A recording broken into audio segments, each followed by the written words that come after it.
Larry, thanks very much. What a day it has been. Good evening again from Louisiana, where efforts to stop the BP oil leak from gushing into the Gulf continue. We'll have the latest on that, but we begin with the president's visit and allegations tonight that BP faked it for President Obama and the cameras, putting on what one local lawmaker is calling a dog and pony show.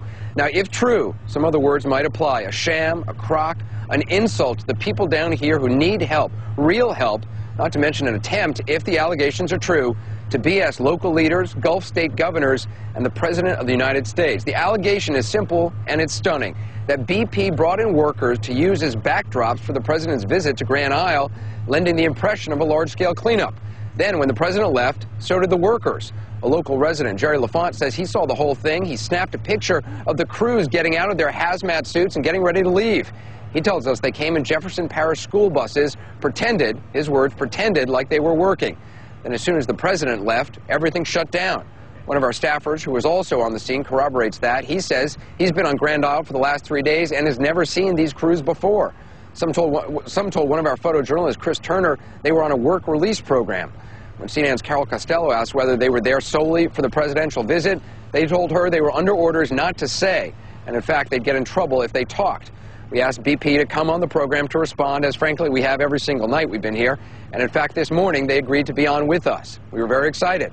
Then this evening, despite repeated attempts at getting in touch, the company stopped returning our phone calls. Nothing.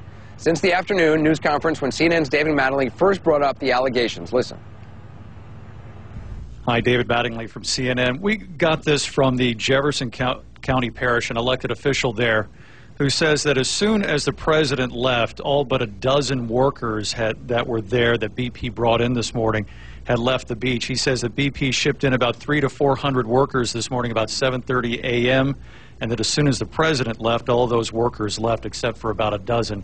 Could you comment on that? What was BP trying to accomplish and what was going on there? Well, I think you should first recognize that, I think as the President and Admiral Allen and many have said, we've moved in considerably more people to fight this battle on the locations where the oil is. You should also recognize that these individuals are working out in the heat of the sun. These are long days. They start early in the morning and they stop in the evening. So the fact that they were leaving the location late in the afternoon is not unusual. It's not associated with the President arriving. BP Chief Operating Officer Doug Suttles there, saying these were just normal workers going off shift. Again, we would have liked to have had him on with us tonight to answer those questions. The invitation stands as always. Now, if he knows something we don't, we are all ears. Joining me now is Jefferson Parish Councilman Chris Roberts, who's leveling the allegations against BP. Councilman Roberts, all right, tell us what happened as far as you know. Well, basically at about 7:30 this morning on school buses, a number of workers came in, approximately 300 to 400. They were given T-shirts, they were given hazmat gear, shovels and rakes, and positioned out on the beach to begin working. We have not seen that level or cavalry of people working on Grand Isle as most people. You visited Grand Isle Absolutely. before. We're virtually in Grand Isle every day. We visit on the beach, we go by boat, we go by helicopter tour. How many workers do they usually have on the beach? I would say probably about 20 max. 20 workers? Correct. Correct. And how many workers were on the beach when the President was there? 300 to 400 today. 300 to 400. Correct. So that is clearly a huge difference. Big difference. And we don't think it's a coincidence that it was today.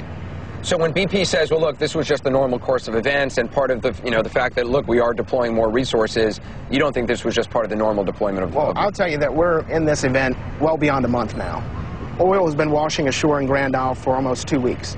This is the first time that we've seen any level of troops that have been placed there as far as manpower to be able to clean up the beach, and I don't think it's a coincidence that it happened today. They came in at 7:30. The President stayed until the mid-afternoon. Just about the time he left, the workers left. And we don't blame the federal government here. I think it's insulting to the federal government, to the state government, and local government for BP to come in and try and pull off this dog and pony show, which virtually led everyone to believe that they were on top of things, and they're not. There's a lot of different moving pieces to this whole operation, and the operation underwater is one thing, and we'll talk about that later tonight. But have you been satisfied at the level of cleanup, that resources put to the cleanup by BP over the last few weeks? I mean, not just on your beach, but we were down in Pasalutra with the governor a couple days ago, and there was not a single person out there cleaning up those marshes. It's gotten better, I'll tell you that. We had an incident last week where we had a number of boats that were positioned there that had the skimming devices. Oil was coming in from the Gulf of of Mexico into Barataria Pass.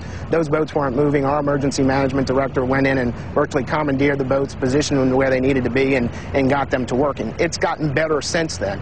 The federal government has had meetings. They brought the admiral down. They met with the local leaders. The president had them assign someone directly to work with each parish, and that seems to be working better. I just think it's a shame that, BP, in the midst of all that's going on, would try and seize the opportunity because of the president being here and the governors being here to try and make it look as though that they have what they need and have the people on the ground responding, which is just not the case. So the question tomorrow is, I guess, will 300 to 400 workers That's a big question. show up? That's something that we've asked, too. And even if it wasn't going to happen previously, if this was a stunt, it would still be tonight. It would still be in BP's best interest to get 300 to 400 workers to show up there tomorrow, so that people don't say. There's no question about it. And as you said earlier, when some of these workers were approached by our emergency management staff, they said that they were under strict orders not to talk to anyone. So these workers, it wasn't even just workers not talking to reporters. Right. They were not talking to any of our emergency management officials. The sheriff's office did manage to get one person to speak with them, and that individual said that they were hired yesterday and told to report to a staging area at 7:30 this morning. So it just doesn't add up. The other thing that's annoying about this, if it's true, is that you've got a lot of fishermen who would like to be employed by BP, going out and helping, and they've put their names in, they've taken courses, and they are sitting around waiting to be called to help in this effort. There's no question about it. When you look at this time of year, May through September is our time of year, particularly on Grand Isle, because you talk about the shrimping season opens May 1st. Tourism goes on throughout this entire time. This is Memorial Day weekend. This is usually the first big weekend, the big rodeo that had to be virtually canceled, the fishing part of it this weekend. And you've got a number of people that are sitting around that are virtually unemployed. So they're looking to come to work. They know the island. They know what needs to be done there. And instead of busing people in from the outside, you would think some of these people that you've been impacting would be the ones. And a lot of these fishermen who I've talked to, they said, look, I've gotten a $5,000 check from BP. Right. But they would, I mean, given that this is prime shrimping season. They'd rather work. Right, they'd certainly rather work, but also this is prime shrimping season. They'd be making a heck of a lot more than $5,000 over the course of a month. No question. That they've been sitting around. And the thing for us is that we went through a very cold winter. And typically when you talk about a Louisiana fisherman, their year happens between May and the end of the summer. So it takes being able to be successful during that time to survive all year long. Councilman, I appreciate you being with us. Thank you Very much. Good luck to your parish. Chris Roberts, thanks again. Again, we tried to get BP to come on the program tonight. I mean, we've said this literally every night. The invitation remains only. I'm not sure. They'll be on lots of other people's programs. I'm not sure why they won't be on this one, but I'd welcome them, and I won't bite them or anything. It'll be nice. Let us know what you think. We just want some answers. The live chat is up and running at ac360.com.